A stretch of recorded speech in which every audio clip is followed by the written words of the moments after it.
نحمده ونصلي على رسوله الكريم فأعوذ بالله من الشيطان الرجيم بسم اللہ الرحمن الرحیم۔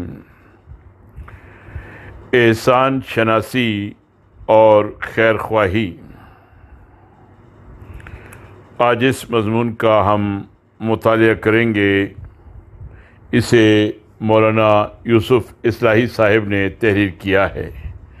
احسان شناسی اور خیر خواہی۔ مولانا لکھتے ہیں، ایک بڑا ہی حیرت انگیز واقعہ ہے جو تاریخی داستان کے طور پر نقل ہوتا چلا آ رہا ہے۔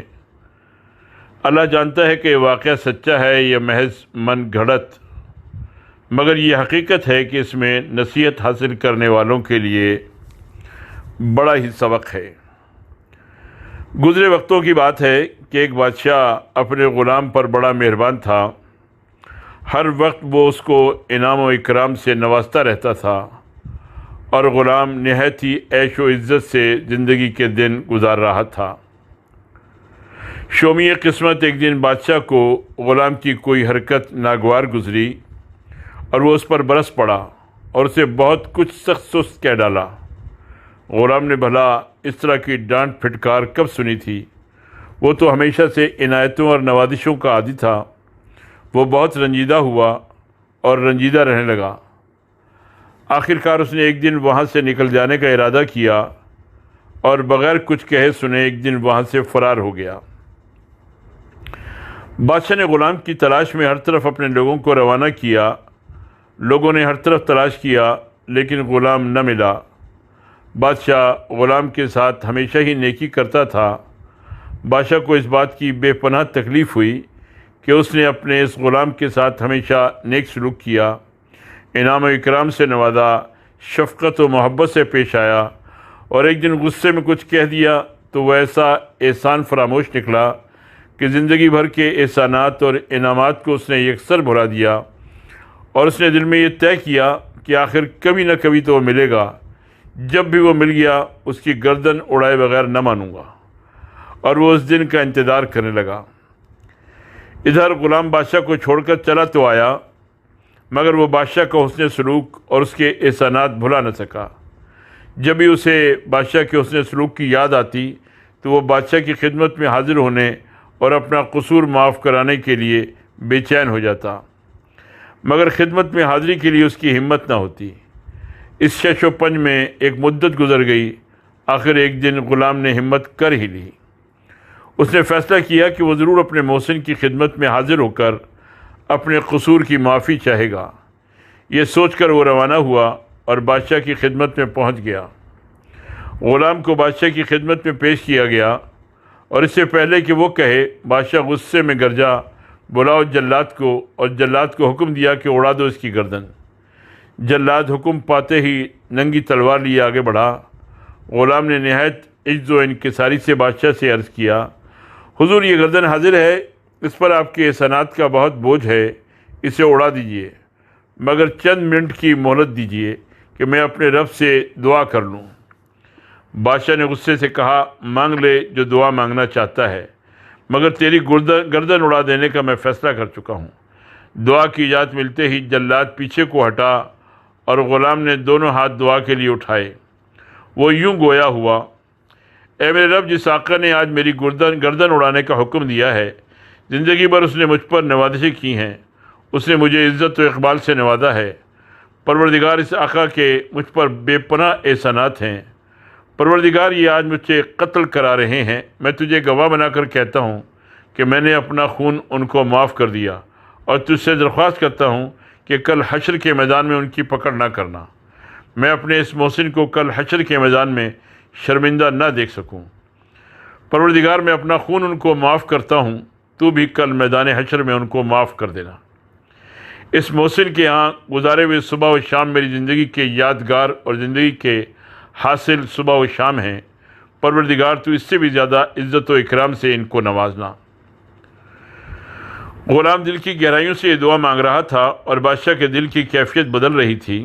وہ سوچ رہا تھا کہ یہ کس قسم کا غلام ہے۔ وہ حیران تھا کہ میں اس کو قتل کرا رہا ہوں اور اس کو میرے انجام کی فکر ہے۔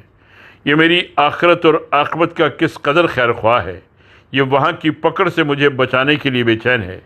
اس کا سارا غصہ کافور ہو گیا اور آگے بڑھ کر بادشاہ نے بے قراری کے ساتھ اس کو گلے سے لگا لیا اور پہلے بھی سے بھی زیادہ عزت و اکرام سے نوازا، اور غلام کے صبح و شام پھر عیش و آرام اور خوشی و مسرت میں گزرنے لگے۔ بادشاہ کے سلوک پر مصاحبین نے حیرت کا اظہار کیا اور ایک دن بادشاہ سے پوچھا کہ حضور، آپ یا تو اس غلام کو قتل کرائے دے رہے تھے یا پھر پہلے سے بھی زیادہ اس پر انعام و اکرام کی بارش ہونے لگی۔ بادشاہ نے مصاحبین کو مخاطب کرتے ہوئے کہا، میں نے اس غلام میں دو ایسی خوبیاں دیکھی کہ میں الٹا اس کا احسان مند ہو گیا۔ ایک یہ کہ سچا احسان شناس ہے، وقتی طور پر اس سے غلطی ہوئی لیکن یہ میرے احسانات کو بھولا نہیں، اس نے میری وفاداری کا حق ادا کر دیا۔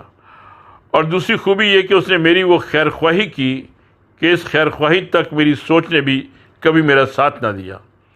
اس نے اپنے قتل کا حکم سننے اور جلاد کے ہاتھ میں ننگی تلوار دیکھنے کے بعد بھی ذرا میری طرف سے دل میلا نہ کیا، اور اس نے آخرت میں اللہ کی پکڑ سے مجھے بچانے کے لیے اللہ سے درخواست کی۔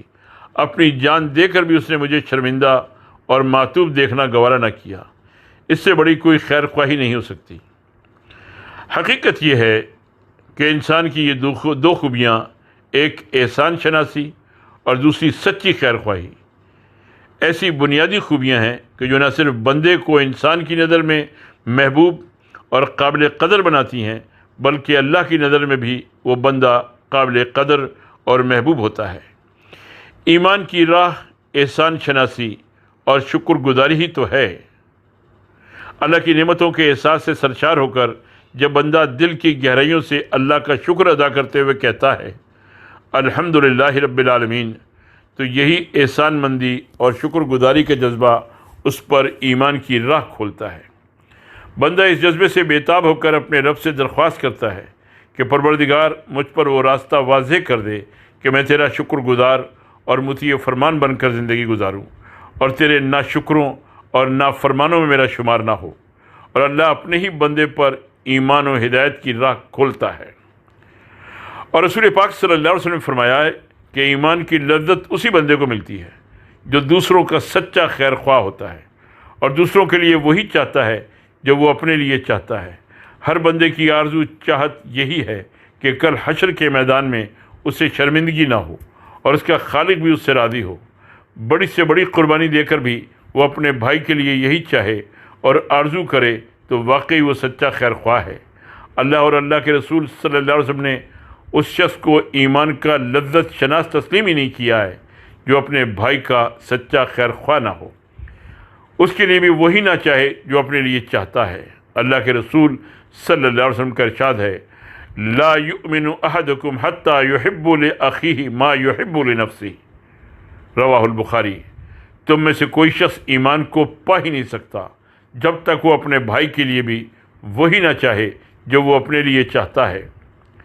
احسان شناس بندہ وہی ہے جو اللہ کے احسانات کو ہمیشہ یاد رکھے، ہمہ دم یاد رکھے اور ہر لمحے اس کا شکر ادا کرتے ہوئے شکر گزار بندوں کی طرح زندگی گزارے۔ کبھی غفلت اور نافرمانی کا عمل ہو بھی جائے تو جلد پلٹ آئے اور اپنے رب سے قصور کی معافی چاہے۔ بندہ اللہ کی نعمتوں اور نوازشوں کا بھی شمار نہیں کر سکتا، وہ اس کی کسی ایک نعمت کی برکتوں کا بھی شمار نہیں کر سکتا، اور شکر گزاری ہی وہ روش ہے کہ اللہ ایسے بندے کو اور زیادہ نوازتا ہے۔ سورہ ابراہیم کی آیت نمبر 7 میں ارشاد ہے، لَإِن شَكَرْتُمْ لَأَزِيدَنَّكُمْ، البتہ اگر تم شکر گزار بنو گے تو میں تمہیں لازماً مزید دوں گا۔ اللہ تعالیٰ دوسروں کی خیر خواہی چاہنے والے بندے کو ایسا مقبول، عزیز اور اس قدر قلبی اطمینان و سکون عطا کرتا ہے کہ یہ نعمتیں وہ کسی قیمت پر حاصل نہیں کر سکتا۔ شمار میں تو یہ خوبیاں صرف دو ہیں، احسان شناسی اور خیر خواہی، لیکن ان کے صلے اور برکتیں اس قدر ہیں کہ ان کا شمار انسان کے بس سے باہر ہے۔ وما علینا الا البلاغ۔